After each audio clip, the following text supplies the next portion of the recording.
viewers send in their cringiest, sauciest, and most salacious love stories for me and Ross to react to. Because who better to give advice on romance than a VTuber and a YouTuber? I mean, just look at us. We're super trustworthy. Here's the story of my worst date ever. I'm a lesbian, and I met a girl on Tinder. We decide to go out for coffee. I get there, and there's a guy there waiting for me. Dude was using his cousin's photos to catfish lesbians. He says, straight girls are hard to please, so I figure converting a lesbian would be easier. Tries to convince me to stay for a date course. You liked me when you thought I was a girl. Kill him, kill him, kill him. Death to this guy. Ew! Fucking gross. That's disgusting. Oh my god. Burn him with a fire poker. Fucking weird. It's so manipulative. It's evil and disrespectful and low-key and high-key homophobic. Oh yeah, no, fuck that guy. Ew. That is fucking gross, dude. That's definitely the worst date that a lesbian could go on, hands down. That is the worst. With a man. Yeah. I mean, like, yeah. Doesn't get much worse than that. I really thought that was gonna go in a different direction. Let's mods tie him up and throw him into the shallow end of a pool. I had a friend who apparently had a crush on me, but I was clueless and she started to like another guy. I honestly don't care about dating, but one thing I can say is that when she had a crush on me, she was as nice as a normal friend should be. Now that she sees me as a friend, she only talks to me to annoy me or start arguments. It's gotten worse and worse every day. What should I do? I think it's rude to say I liked her more when she had a crush on me, but that's how I feel.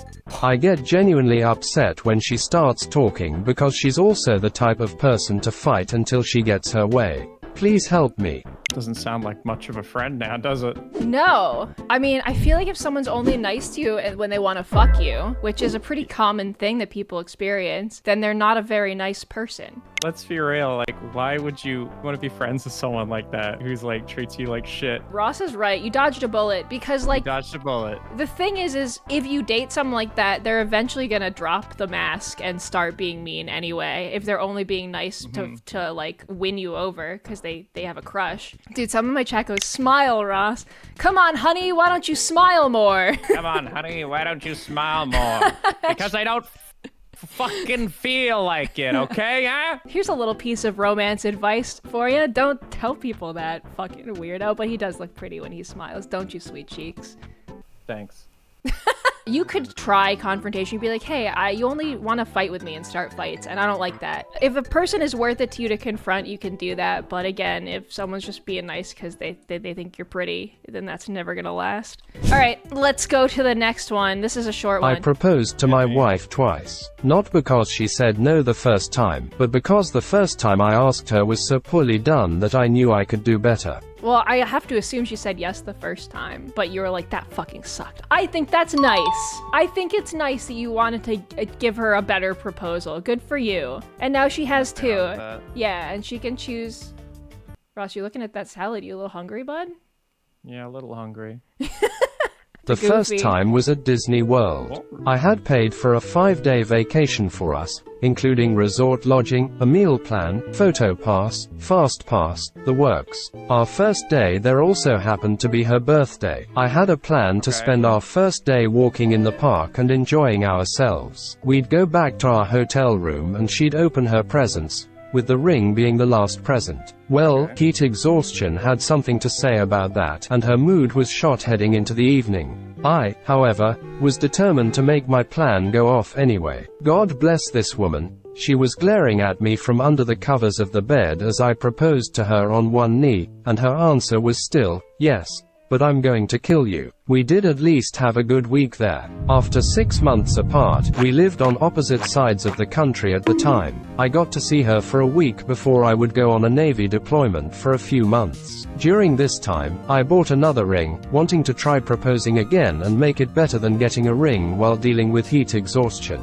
My deployment was going to be during Christmas, so we decided to have our own little Christmas before I went. The last present for her was a small little box right under the tree. She unwrapped it, opened it up, and I quickly grabbed the ring and got on one knee. The light and tears that filled her eyes. Priceless.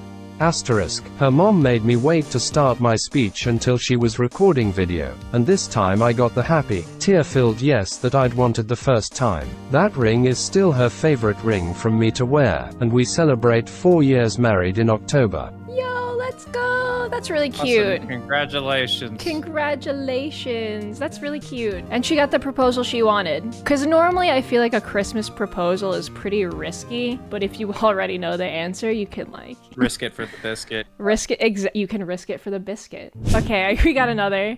I remember when I first broke up with a girl when I was 15. We were a very lovey-dovey couple. Hugs, kisses, maybe even cuddling. Crazy. However, there wasn't any substance, or at least that's the way I felt. Well, yeah, because you're 15. I didn't really know myself well enough to be in a relationship. I was even the wrong gender, and I found myself really dreading spending time with her. I didn't know why at the time, but I needed to break up with her. I decided to take her out to a nice pond-side bench to break things off. We reached the waterline and she couldn't be happier. She was so excited to share a cute moment with their partner. We sat down, started making advances on me, but I cut her off saying I had something difficult to share. Immediately her expression darkened. It was like she read my mind. As I sheepishly started explaining myself, she started reacting like the world was ending. She was shaking, tears welled up in her eyes. She kept whispering under her breath, "No, no," like she refused to believe what was happening. I finally stopped dancing around the subject and just flat out said it. "I want to break up with you." I knew she wasn't going to take it well, but I wasn't expecting what happened next. She started to cry. Her face bright red. It started soft, but her sobs got louder and louder. Sad. I felt awful, but then things took a sudden left turn when she just stopped. It was like she was shot in the back. All at once her face snapped to a blank, almost bored stare. Her body grew stiff as she began slipping off the bench. I barely managed to catch her before she crashed into the ground. She fainted? I had to lay her down at the foot of the bench. She had fainted. Oh my god. I didn't know how to feel in that moment. Panicked, sure. Flattered, begrudgingly yes. That's weird. But mostly panicked. But you're a kid, so. I quickly checked her pulse and her breath. She was okay. Just out. All I could really do was pick her up, place her on the bench, and hope to God I didn't just put her in a coma. Wait, you didn't After leave her, 5 minutes or so she came to. They might... Even she was shocked about what happened. I still have no idea how or why she fainted, but I think it proved to the both of us that the way she thought about me wasn't particularly healthy. Oh my god. Well, yeah, I mean, she was 15. Like, yeah, it's a kid. Like, 15-year-olds are dumb. You put a girl into a pass out. You passed her out. That's crazy. Like, I mean, at least she's okay, so it's fine. That's crazy. That's dramatic.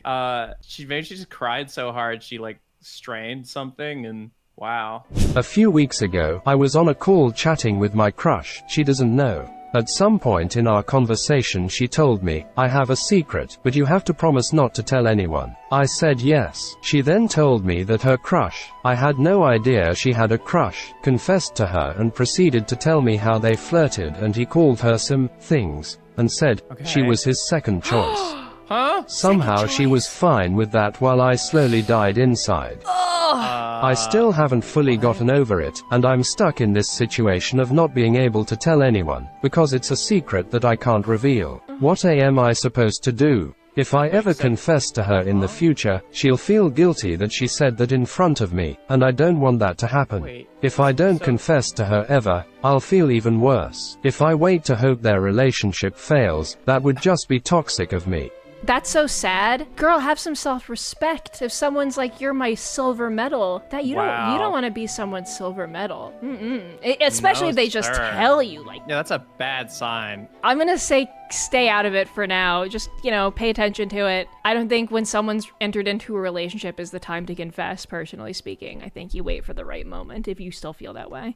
One time I was having sex with my partner in a hotel, but then the local earthquake alarm went off. Forcing us to grab whatever clothes we could out of panic. Did you guys set it One off? of us went without undies while the other grabbed the wrong pair of pants. A bit after it ended we laughed for a bit as we saw we weren't the only couple on the street going through the same situation. Oh my God. That short relief didn't last long as I realized we left the keys inside our room.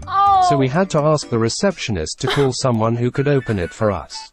Every second we had to wait, getting more self-conscious of how we were dressed. The worker that accompanied us back to our rooms was the nicest person, but clearly wanted to laugh a bit, and I don't blame them, as it definitely was one of the most funny and embarrassing moments of our lives. And yes, we kept doing it after that. Let's go. Let's go. Back where you started from. Wow.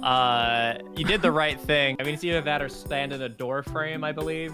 A new kink unlocked. Yeah. Yeah. If the ground's not shaking, neither am I. You know. That's what I always say.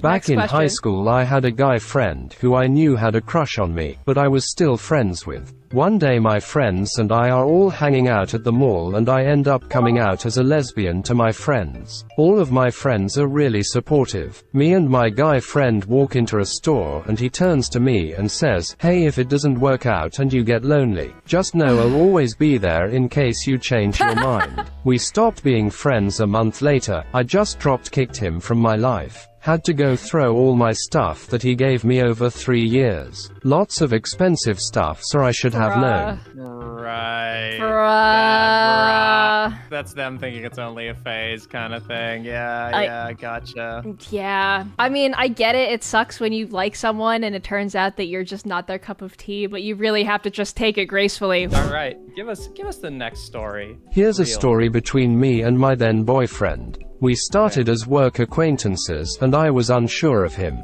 He asked me to go hiking, and I almost passed on the invitation. Thankfully I didn't, and it became the start of a blossoming relationship. Fast forward about a month or so, where we are midway doing the nasty. I was beginning to climax, but instead of a moan, a huge fart erupted from my bowels out of nowhere. I begin to laugh hysterically, and due to the nature of the situation, I, for some ungodly reason between fits of giggles, yelled, "I think I shit myself." This brave man immediately tried to scoop away the non-existent crime, and the night ended with us just laughing in hysterics. Wait. We will be married for 10 years this fall. Oh my god. At the beginning, I thought it was going to be like an X. Sorry. Scoop away the non-existent crime. He's trying to grab the turd. He tried to grab the turd? Like, gotcha turd. Like, what? That is a keeper. You're grabbing? No, he was going to get it out of the way so that they couldn't fall in it. That's honestly, get you a man who well, get rid of the evidence. Wow. That is a keeper. They got married, Ross. I think that's a keeper. That's definitely something. I met a girl that was very pretty, and we started talking. After a few days we talked about dating, and we started like normal. I love you too. It was pretty wholesome. Only 5 minutes later she started sending me some explicit photos, and said that she wanted to fuck me. So I just broke up with her and never seen her again. Broke up? Okay. Am I just an asshole for breaking up in the same day that we started dating after all that happened? How old are you? Wait, so were the nudes that bad? Like, how bad were the nudes that you broke up with her? What? That's the question? How bad were the nudes? Okay. They said broked up. So this is written in a sort of suspicious way. In a way that I hope that this person is of age. Maybe they just, it's their second language. It better be. Okay, first of all, the first red flag is someone saying "I love you" and "I love you too" on the first date. Yeah. Was this like on fucking like Club Penguin? Where did you guys meet? Ross, if you were in this position, let's say this is before we met, okay? What would you do? "I love you too." 5 minutes later, she sends explicit photo, says she wants to fuck. Do you broke up with her? No. And never seen her again? I fuck. You say okay? I fuck. Well, it's a red flag, but I think they met on Club Penguin. I fuck.